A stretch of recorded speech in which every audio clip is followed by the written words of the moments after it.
Episode 4, the behavior management system that will be the solution to your behavior problems.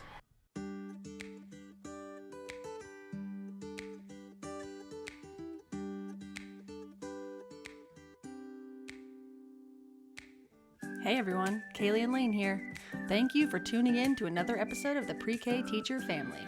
This is a podcast for all things pre-K teacher. Behavior management strategies, time-saving tips, advice from teachers, and high-quality resources. If you need it, we're talking about it. We'll be bringing you new episodes every Friday. Make sure to hit subscribe so you never miss an episode. On today's episode, if your behavior management system isn't serving you and your students, don't worry. We're giving you ours, and you're going to love it. Let's not waste any more of your time, teachers. Buckle up. This is going to be fun. Hey, Lane. Hey, Caylee. Are you ready for this? I think so. Okay, good. Let's do it. All right. Okay, first, I want to make sure everyone knows we are here to talk about this topic because we have made every mistake in the book. Yes. Our school was using the color stick method, and we used it for about 2 days before realizing, that's clearly not going to work. Yeah, for those of you who don't know, there are tons of variations. Sometimes it's a pocket chart with every kid's name, and they have a color card to show where they are with their behavior. Red is bad, green is good, you know. And that's exactly how the kids hear it and feel it. I am bad, I am good. Sometimes they even send cards home reporting the color that the child was that day, which is bull because the colors might reflect a choice, but you can't just call a whole day one color, good or bad. The day is full of choices. You can't just stick a label on the day and make the kid tell the parent that they were good or bad. Oh man, it's terrible. It is terrible. And at our school, we had a pole with colors on it, and we even made it more colorful, so it was like a full rainbow. And each kid had a clothespin with their name on it, and the clips would move up and down. So kids would move up to blue if they were making good choices. But when you had to move a kid's clip down, they lost it. The biggest meltdowns ever. It was clear to us right away, nope, this isn't the answer. And it wasn't just the meltdowns either. There were other obvious reasons that the clip system wasn't working. Yes, the meltdowns for sure. Yep, the same kids were on blue every day, and the same kids were on red every day. So how is this helping change behavior for the better? It's not. Yeah. Not at all, in fact. In fact, we found the opposite to be true. Kids started to rebel. They felt out of control with the whole operation, and they felt like they couldn't succeed, so they gave up. Isn't that heartbreaking? I mean, if you've ever used a system like this, you literally just see the light leave their eyes. They hate it. Yeah. Oh, it might make some teachers feel powerful who don't know how to keep control any other way, but it never made us feel powerful. And if you don't have any other idea, breathe easy, friend. We are giving you one today, and it's going to be awesome. Would you believe us if we told you that the system that we're about to share with you totally does motivate kids to make better choices and behave better? How magical. I mean, when kids are 4, they just don't understand the pole or the color stick method. Maybe in the older grades, you can try to justify it by saying there are consequences for actions, but I'm never going to be on board with the clip system. And even if you're in the older grades, I beg you, try our system. You will be so impressed with the change in your students. It was ruining everything we were trying to do. But we were new teachers, so we weren't just like, oh, no problem. I have another really great idea. I'll just do that instead. We were lost and desperate to find something that would work. We just knew that moving clips was not it. It's just a feeling in your heart. Like, we knew moving clips down doesn't feel good for anyone. By the way, follow your heart. If you have a yucky feeling about something, trust your instincts. Try something else. Speak up. Make a change. Don't just carry on. That yucky feeling is telling you something good. Your heart is working. Follow your heart. Good advice. I still think about things that we were forced to do, and it still makes my heart break. Yes, aww. I know. So that is such good advice. So we've gone down every path trying to figure out how to get the kids to listen. And I assure you, by the end of this episode, you are going to hear the answer. The real answer that will work for you. A behavior management system that will motivate your students without emptying your bank account. Let's take a walk down memory lane and let everyone have some good laughs as they hear the ridiculous stuff we've tried to get our kids to behave. Okay, so yeah, what we're going to tell you about today is one with no prize boxes or pizza parties. Oh, you guys haven't been that desperate to go to the pizza party route? Good for you. We weren't that lucky. Yes, Lane and I actually tried to bribe our kids to behave by dangling a pizza party in front of them all week. So we just kept reminding them to behave so you could go to the party. And then on Friday, I had to leave school and drive to pick up pizzas for a pizza party. It was pathetic. And the amount of power on our shoulders was unfair. Too much power in our hands and none for the students. Like, how do I decide who has behaved well enough to go? The standards were so unclear. Some kids were good for like 5 minutes, which was an accomplishment and should have been celebrated. But there was no chance they were going to be perfect the whole week in order to get to the party. I will never, I'm not kidding you, never forget my little Miguel, who was my little wild man, but a sweetheart, and he didn't get to go to the party because he was a little wild on that day of the party, and I didn't know what to do about his behavior. So I took the pizza party away. I remember his dad carrying him away that afternoon, and I had to explain he didn't get to go to the pizza party, and tears were streaming down his face. I'm tearing up just thinking about this terrible memory. And his dad was so sweet, just trying to be supportive and be like, it's okay, buddy. Just confused, carrying him away without his piece of pizza. Shortly after this ordeal, we came up with a new system. And I'm proud to say Miguel thrived under our new motivating, happy days, you can do it, school is fun, we're doing great, we're all special, we all deserve special things system. Oh yeah, but we made other mistakes before we found the solution. Remember the good old goodie box? we would end up spending like so much of our hard-earned money on filling up the goodies each week. It never had a long-lasting effect on our kids' behavior. Kids would work hard to earn a little goodie out of the goodie box on Friday, and then they'd go back to the old behaviors. There was no intrinsic motivation. They would go home with a pencil or a Slinky or a piece of candy, nothing learned or retained, just creating little monsters who might as well be sitting there holding a sign, "We'll work for treats." Oh yeah, and almost as bad as the pizza party, we bribed them with a balloon party. And we blew up the balloons so the kids could see them. And hopefully, we thought we would motivate them to want to be there by letting them see the balloons. God, how terrible is that? Because the problem is, we had to decide who got to go to the celebration. And we were holding these bribes over their heads for like a week. Some kids might be good for one morning, but that should have been acknowledged. But we didn't know what we were doing. We were lost in a tornado of inability to enforce expectations. We kept pushing them to be perfect all week so they could go to the party. We were so lost. Like, it was all so unrealistic. We tried to be positive, but we didn't know how to keep the kids under control. And when you can't do that, you're stuck. Yeah. So if you're like us, we wish we could give you a big ol' hug. But instead, we're going to give you the secret to the system that we used that changed everything for us. We developed a system that we would use every year after that.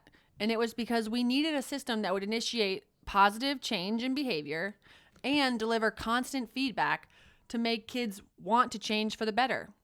But it couldn't be too much work. Some behavior systems are so elaborate that they end up taking way too much time and can't be maintained. Yeah, and some of those behavior charts can be so detailed, it takes way too long to document and track them, let alone have them serve the actual function of managing behaviors. So what we came up with was a star chart system. We called it a star chart.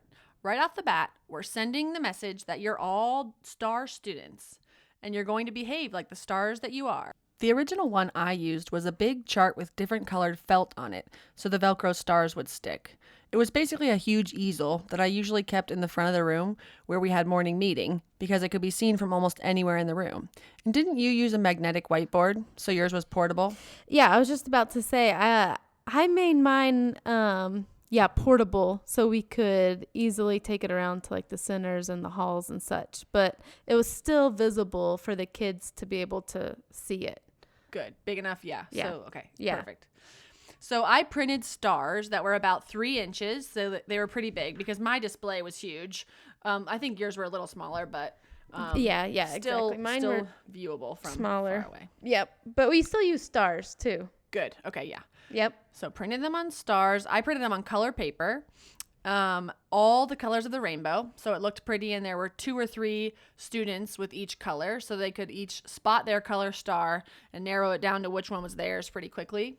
I wrote their names in large print, and then I put their picture on it so that they could easily find their star. Which also, it helps with name recognition skills, and there are lots of literacy things you can throw in there with those stars throughout the year. Yes. So I put Velcro on the back of the stars so they could easily be moved up and down. And now I know you're thinking this sounds a lot like the pole, but wait, the real change up here is that all of the stars would start at the bottom of the chart. So every morning they would be at the bottom, and right away during our morning meeting, I would start moving stars up.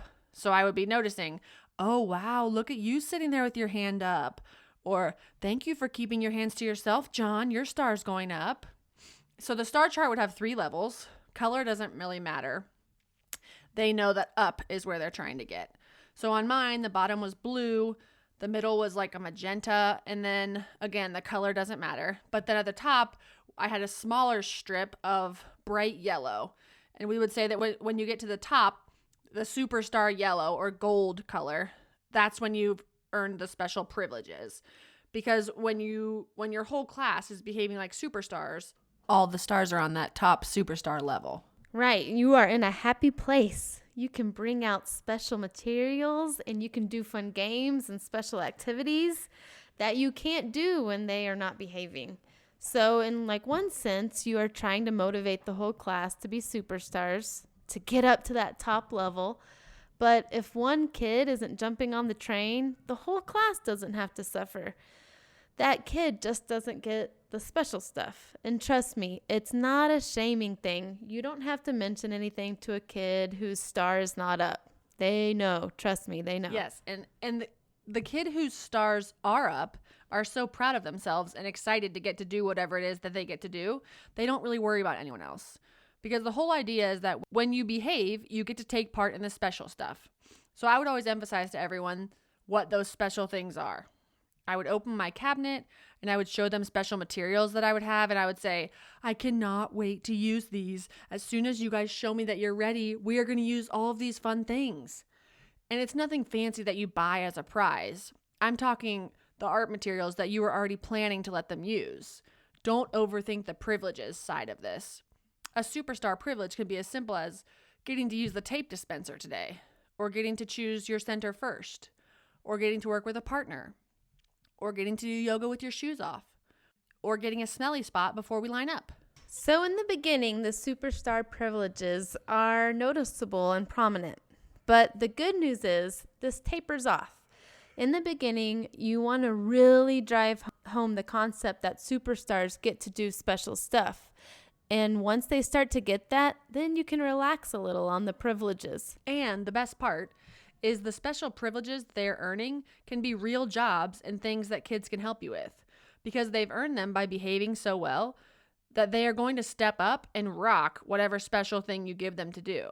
It makes all of your students so much more capable and independent. So the emphasis is always just on how we have so many fun things to do here at school. I have so many special materials that I bought with my own money just for you guys, and I can't wait for us to use them. So the kids get excited. It wasn't like a threatening thing. It was like I want them to step up so we could all use this special stuff like glitter and glue and whatever fancy markers. And I wanted them to be up for the challenge and up for the privilege. Yes, so right off the bat in the morning, I will be moving the stars up, and right away you feel the momentum shift. You start pointing out the superstars, and the snowball of awesomeness keeps growing. Oh, now more are sitting crisscross. Stars are going up and up. I'm moving them a few inches at a time, so it takes multiple moves to get to the top. But like with any new system, they have to feel the magic and the love right away. So on your first day of trying this, you want to be making some dramatic moves. I'd be jumping them up pretty far each time and saying, wow, look at you. Allie's star is going up because she's looking right at me. I can tell she's listening. Her body is so still, etc., etc. You keep describing in details the behaviors that you're seeing that are making the stars go up. And it's sort of like every man for themselves, but it also can be a group thing because you can say, oh my God, we're all at the top. We're superstars. This is really something special. This means I can get out one of our new sinners. Maybe there's a sinner you've been waiting to introduce, but you don't think that they're ready for it yet. I promise you, once you use this new system and kids get their stars up to the top, you will be amazed what happens when you try to introduce that new sinner to them. They are going to step up because they are superstars. As long as you're super explicit with the directions and how you set it up and how you set them up to rock it, they will. Because you are going to keep reminding them about how special the center is and how much fun they will have. And as long as they do it right, they can play with it. And you know they will because look back at the star chart and smirk. I've got a class full of superstar kids. And then if one or two kids wants to hold themselves back by misbehaving, then their star would stay down and you don't talk about it. They know where their star is. Right. The only thing you need to verbalize and mention and point out is the stars that are going up, because that's what we want the emphasis to be on. Yes, the positive behaviors. So I would always have the star chart right by me where I would be sitting every morning during our morning meeting. And sometimes I would just sit there silently and just glance back at the chart and then look at the kids and move a few stars up and then glance back at the chart and then look at the kids. And the kids catch on to that so quickly. Oh, what's happening over there? Whose star's going up? And as soon as they see their star go up, you can see them crack a smile. It's as if they think to themselves, yes, okay, she sees what I'm doing. She's noticing me. I'm going to keep it up. This is great. Yeah. Moving a star up is a far more effective way to bring attention to a behavior than just saying it out loud or pointing out to the kids, the kids who aren't doing it right. You know, just stop and move stars without saying anything. You're going to love how much the kids respond to this. And also, we talk about what kind of behaviors are superstar behaviors. And they know that right there in the morning, if you're sitting there with your hands to yourself, if you're raising your hand when you have something to say, those are the things that make your star go up. And we talk about what kind of things make our star stay where it is or what makes your star go down. But here's the catch about that. Your star can go down, but there's more to it. So as soon as the star goes down, it's kind of like giving me a flashback to the color stick. You're going down, you know you have a big problem, but the way we move a star down is different. Let me explain. So I will look at the kid, I'll move their star down, and I'll look back at them and I'll wait, because I teach them that when your star goes down, you got to stop, think, and make a choice. You got to fix it. So when we talk about it and the kids know before their stars ever move down, that if it happens, if or when it happens, they can fix it. They are all of a sudden empowered again. They know how to fix it. So if they are shouting out, I will look at them, move their star down just a smidge. It doesn't have to be dramatic and drop it to the bottom. I just slide it down a smidge. And then I look back at them and I might even remind them, fix it. You know what to do. And then they raise their hand and right away I move their star back up where it was. I smile and nod and say, good choice. And then we carry on. So it's not telling the kid, your star is going down. This is a punishment. You're bad. Instead, it's just, your star is going down. I'm going to wait a second for you to fix it so that your star goes back up. And then right away, you wink at them or give them a thumbs up and the balance is restored. Yeah, like I knew you could do it. So it's different like than the color stick. It's not just, you're on red now. You're bad. It's really just like, hey, you're not making a good choice. I am noticing that you're not making a good choice. And I'm your teacher, so I'm going to teach you, aka I'm going to give you the opportunity right here to fix it. Yes. It just was not a thing for me to look at a kid and move a star down and just keep moving it down. Like, that's just not the point. That's not how it works. That's not what you want to do. You want all their stars to go up. And when all the stars are at the top, you make it a big deal and you notice and you talk about, wow, what else can we sort of bring on? What's the next challenge I can give them? Because they're stepping up to it. And the coolest part is that the expectations become so clear for everyone. They all know exactly what kind of behaviors move their star up and what kind of behaviors move their star down. So much so that eventually you can have a student sit by your star chart and move the stars for you because it's just a very clear system. Everyone knows what makes them go up and what makes them go down.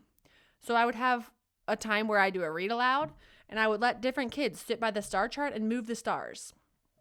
This doesn't have to be a huge component of it. I didn't do it all the time, but there are certain kids that this is very appealing to. And it's a great way for them to help out and feel some power and encourage other students. But I want to be clear, this isn't something you have to freely let every kid do. But especially some of your tough kids, they can learn this skill or this job and they will take pride in helping you with it. So it doesn't necessarily become something that you always pass off to all students, but there were times that we would have 1 or 2 students that would just be our go-to kids who thrive off of that sense of power of moving stars, and they did the job well. How did you do it, Lane? So I would be reading a story and they would look at a kid and they would think, are they sitting right? Are they keeping their hands to themselves? Are they looking at the pages of the book? Yup. Then they'll move that child's star up. And for the most part, I would just instruct them to move stars up. Just look at good stuff and be a positive, encouraging leader. Sometimes they would get a taste of that power and they would just start moving stars up and you got to, that's right, moving stars down. And you got to say, hey, stop, and say, hey, no, look around and find the ones that are doing great. I want you to notice the kids who are being role models, which that alone can be a huge lesson for a kid who struggles with behaviors and limits. If they can handle this job, it's a perfect opportunity for them to watch other students, pick out and describe behaviors while simultaneously being reminded of what they should be doing to be a superstar student.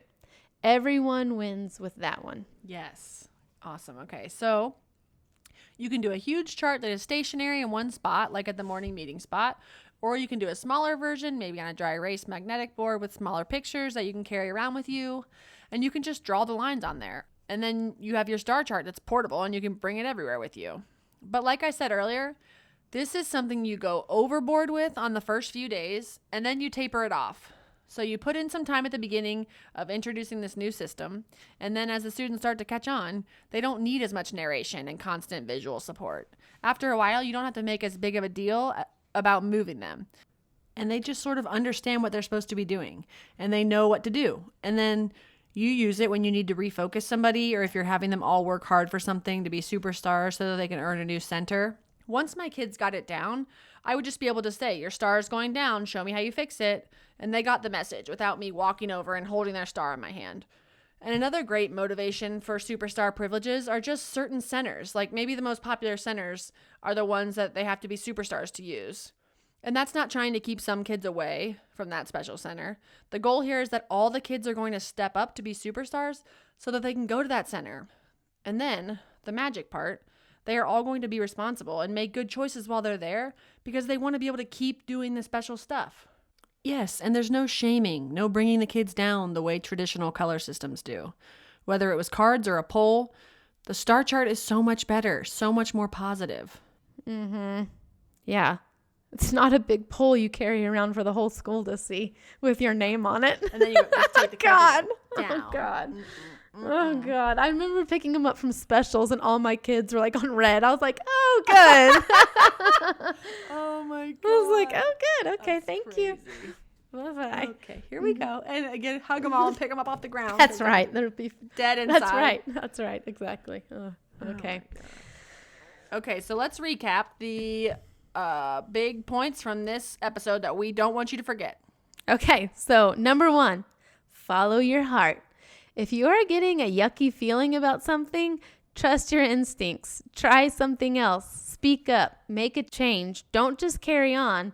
That yucky feeling is telling you something important. Your heart is working, and listen to it. Yes. Number 2. Make sure the expectations are crystal clear for everyone. Students should all know exactly what kind of behaviors move their star up and what kind of behaviors move their star down. Yep. Number 3, As with any new system, students have to feel the magic and the love right away. So on the first few days of trying this, make sure we are doing some dramatic moves. I'd be jumping them up pretty far each time and saying, "Wow, look at you. Oh my God." Allie, that's right. Allie is a superstar going up because she is looking at me right now.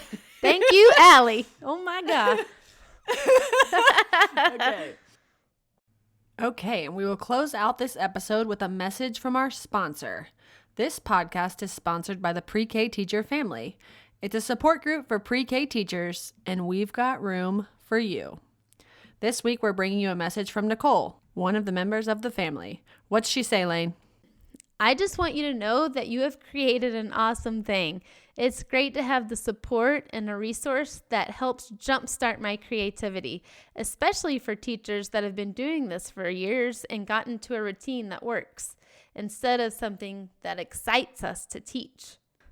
Thanks, Nicole. Yay. Yes. Thank you, Nicole. This is something we've heard from a lot of teachers, and we're so grateful that you veteran teachers have given us a chance. Remember, we're here to inspire you and support you and build you up. If you'd like to learn more about the Pre-K Teacher Family, visit my website, triedandtrueteacher.com. That's triedandtrueteacher, all spelled out, .com. And click on the tab that says Join the Pre-K Teacher Family. And because we love our podcast listeners so much, we have a promo code for you to get 30% off your membership. 30% off. Go check us out and use the promo code PODCAST. Yep, just the word podcast to get your discount. And we have a 100% satisfaction guarantee. So if you try it for a month and don't love it, no problem. We'll give you a full refund. Take a chance on us, teachers. Lane and I want to be there for you when you need us. The members of the Pre-K Teacher Family are our number one people. We are waiting for you. I just burped into the microphone. Oh my God. This is going to be another good clip.